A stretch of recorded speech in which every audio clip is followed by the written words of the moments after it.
प्रति किलो झालं. तुमच्या निघाले का? मामा नाव सांगा, कुठून आलो? माढा तालुका उपवटेगाव. नाव काय? सुभाष काळे. किती एकर मध्ये कांदा पेरलेला होता? काय भाव मिळाला? लागवडीचा खर्च काय? 2 एकर मध्ये पेरला होता.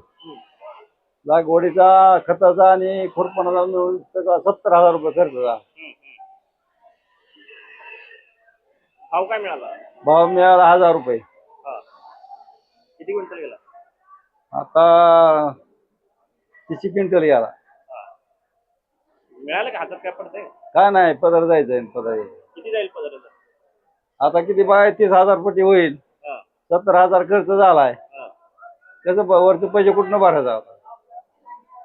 कांदा निर्यात धोरण आणते की सरकार 12 रुपये? काय धोरण? नुसतं जे जाहीर आहे, नुसतं आमदार कुठं आणलंय त्यांनी.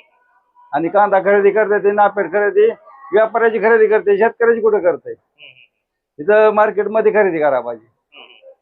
नापेड खरेदी व्यापाऱ्याने घेतलेला माल न्यायचंय. इथे नापेड नाहीच नाही याला. नापेडने स्वतः इथं खरेदी केली पाहिजे याला. आता सरकारला काय आव्हान करा? काय सरकार काय जरी केलं तरी त्यांचं ते चालूच आहे.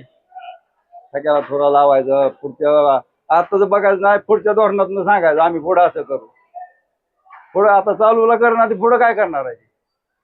चालूला शेतकरी मरायला लागले. ते कर्ज काढून दान केलेली, आता फेडायचं कसं फेडणार?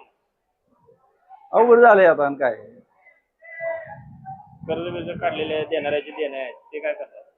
काय ते द्यायचे आता पुढच्या पिकाला थांबा म्हणायचं, तो थांबते का नाही, तर मग औषध पिवायचं, नाही तर काय तोपर्यंत तोंडा घाल बाबा म्हणायचं, पैसेच नाहीत आमच्याकडे, काय करायचं?